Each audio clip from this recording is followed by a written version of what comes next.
What was I saying? So you over time, as you grow as a startup founder, you need to want to be the dumbest person in the room. You want to surround yourself with an amazing team, people who can support you, people who can help the company grow, people who are better than you at particular specific tasks. You want a great technology head, a great finance head, a great sales head, and you should want to bring these people in. So having that lack of ego or humility to recognize that and bring these people in is very important. The second one is accountability. At the end of the day, a founder has to know that they are accountable for the company. Whatever happens in the company, it's at the end of the day their responsibility. So when I was building Jam, and there was 100% price increase because of COVID and China's squeeze on chipsets. Yes, I mean, I was blown away. It was an externality. It was something that I couldn't control, but I was still responsible to the team. I mean, if I go and sit with the team and start crying and say, "Yeah, okay, we're in a bad place now because of this," the entire team is going to crumble. So at the end of the day, you are accountable for things that are in your control and for things that are not in your control. Um, so I think that's really important.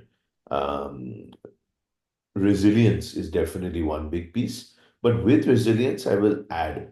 So while it's really, really important to have the grit, the energy to just keep pushing and pushing and pushing and pushing to try and build, it's also important to recognize that if you're trying the same thing again and again and again and again, and it's not working, you have to have the humility to accept that maybe what you're trying is not the right thing. That's when companies typically change course, or in today's jargon, pivot. Is when you realize that, hey, what you're trying wasn't working out. You may have the right team, you may have the right people around you, but the market that you're targeting, maybe they didn't need the solution. You didn't validate the product market fit well enough. You didn't find customers who desperately needed that solution that you were building out. Could be, or maybe the market's changed. Maybe some new technology came in and solved that problem. Uh, so you have to be willing to admit that that particular piece that you are working on may not have been wanted. It doesn't mean that you give up completely on entrepreneurship. It just means that you go much deeper to understand where your gap is. Is it because of your product? Is it because of customers' lack of information? Is it because of customers' lack of need? Is it because of the lack of willingness to pay for that solution? You have to figure that out. One should able to accept what are the shortcomings, what are the setbacks. Yeah, Right. How do you handle setbacks and failures in your entrepreneurial journey? there are a lot of them. I think it's really, really important to surround yourself and not lose touch with your family. They're your first support system, your friends. And as much as possible, keep some time out to exercise and just have fun. For example, I'm not a big believer in Narayan Murthy's 70 hours every week. Right, right. I think that businesses are built as a marathon. Or more importantly, I think the Tour de France, cycling is a better example. There are points of time when in that 26-day cycling race where they sprint.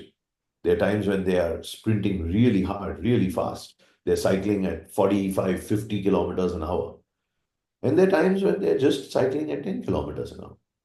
And you need to balance both. Because if for 26 days, if you ask even Lance Armstrong to cycle at 40 kilometers an hour, he will die by the second day. And I think that's very important to remember. Striking out the balance that is important, right? Yeah. Can you share a specific example of a tough decision you had to make as a leader, as an investor? As an investor, I'd say within the last 6 months, I had to choose not to continue funding a company.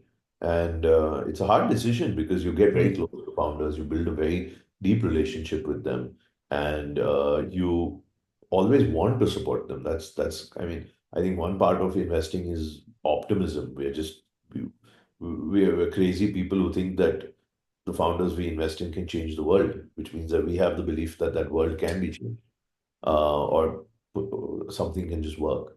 But at the same time, I have to be conscious of my financial responsibility to my investors. I have to decide where I'm going to use my limited resources. Do I support company A or B or C? And the truth is, I can't support them all. It's just not possible within the fund, within what we have. So I have to choose, where do I draw the line and which companies do I choose to continue supporting and which companies do I have to stop supporting? And it's a very tough decision. Avik, you've been connected to global leaders across the world. What marketing strategies you found most effective in scaling up a business? Referrals to me still seem to be the absolute best. Referral, you're saying in this still in this digital age. There is nothing like a warm referral Hmm. to make an introduction, to open a door, to get something moving. Nothing like it. You can have 100 different marketing tactics. You can have ads, LinkedIn outreach, cold outreach, X outreach, Y outreach. Nothing is more effective than a warm referral. I mean, product. I will caveat that with product usage. So the second thing is, I mean, if someone uses your product and says, "Hey, I love this. I want this," that's equally effective. So I wouldn't say nothing. I would put both of them in the equivalent space where warm referral and trial of product would both be in the same space. Those two are the most effective methods of outreach. Yeah, you were 100% right. Zerodha able to scale up because of word of mouth. Like as you mentioned, it still exists. How important is data analytics in your decision making process? Really. As a financial investor, we have to look at the past historic data of the company. We have to look at the competition analysis. We have to look at the current sector, what's happening in the current sector, and all of that goes in. It plays a pretty large part of our investment decision as well.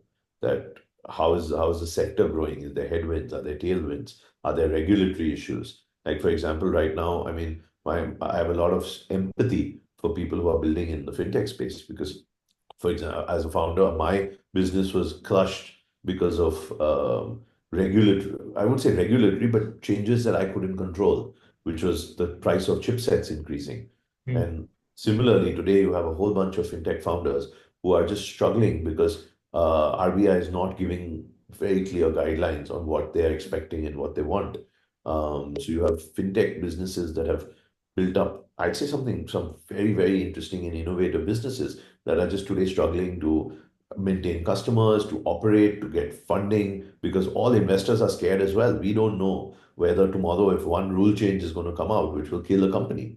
So we are also very, very scared of investing. See, these guidelines like can be skeptical at certain point of time, What do you whether mean? it's SEBI or anything. See, I'm talking about the RBI one. Like for RBI. me, Okay. I can't, let's say that I am investing in a company which is in a gray area where tomorrow, if RBI makes one different ruling, that company is going to die. I'm going to have to think 100 times and probably not invest in that company. Or give it a very low valuation, take a lot of percentage so that I have priced my risk in. So those are the one of the two things I'll have to do, either not invest or be very, very tight on the terms that I invest. So Avik, when startup founders reach out to you, Avik, come on, let's invest in my company. What what is in your mindset whether to invest or not? How do you approach, or you just 90% of time you just shut down the deal? How it goes on? No, yeah, I mean, at the end of the day, we are optimists. It's our job Hmm. to look at companies. It's our job to evaluate. The last thing I want is to miss an amazing company ever. And personally, I give my free time for this as well. I spend Hmm. more time than, I mean, it's not a job for me. It's a calling. It's something that I love. spending time with founders and learning about their businesses. More often than not, whenever I get cold outreach, and there have been some amazing cold outreach companies. There's been one that I'm actually currently in the process of investing in. I can't name it until we're done, but it came from a cold outreach. So sometimes they're brilliant. But more often than not, the ones that come via cold outreach, I will have to say, are not wonderful. Might be hype is there or something expectations. There's a lot of expectations. They've clearly not spent any time reading my profile or anything I write because I'm very clear. I've written exactly what kind of companies what I expect when a company comes to me, how I want to be talked to, what are the what are the points you need to put into a message to get my attention. And the moment I don't see any of that in a message, I automatically shut down because I know that if this founder has put so little effort Hmm. into reaching out to me, they are probably going to be very bad salespeople. And if they're very bad salespeople, they're not going to be successful founders. The intuition, you can derive that intuition when they're messaging you, right? Yes. Can you discuss the role of social media in today's marketing landscape? I think it's very important for every brand to have some form of a presence out there. It's kind of the first level of filtration anyone does, especially for a new brand, and it's not limited to D2C, it's any B2B services, anything you're building. Today, you need to have a certain amount of social media presence because it's just something that builds credibility. I also feel that it's a very good way to get your brand's positioning, what you stand for, what you're doing, what you're building out there. And there are enough relevant audiences for virtually anything in the world. So if you're building for a very specific audience, I think that the social media is one of the most powerful tools. And I mean the more organic content. Of course, paid media helps, paid socials help, but your organic reach just increases exponentially. I think it was impossible. Like, I mean, back in the days when people had to literally do like knocking on doors, I think social media has now amplified the kind of reach that you can have. And if you're building in the software space, hell, what before the internet, how could a company in India sell to a company in the US when you have five people and you're operating in a garage? Today, a small 5% college startup can sell to a customer in Europe or in Australia or anywhere in the world because of the power of internet and social media. Avik, you mentioned your profession, you enjoyed what you do, you love what you do. Whether it's you, Elon Musk, or Jeff Bezos, you people are passionate about what you are doing. So, what advice do you have for startups looking to grow their brand awareness? First of all, hopefully you're doing what you love. If you don't love it, don't do it. And secondly, find other people who love what you're doing. Your audience, your ideal customer is not the 99 people who don't like what you're doing. It's that one person who likes what you're doing. So figure out and that, if what is growth optimization, growth marketing, growth hacking, all of these terms effectively boil down to fancy terms for finding that one person, that one customer who resonates with you, who likes what you're doing, who wants what you're selling. So everything is about figuring that out. That's your product market fit, that's your go to market, that's your growth hacking, your growth optimization. So figure that out and figure out how to reach that person. That's what it is. To figure out, one has to do some research. Either it could be on fields or it could be on data. See, I think research has become an overhyped and Hmm. over analyzed term. Go sell.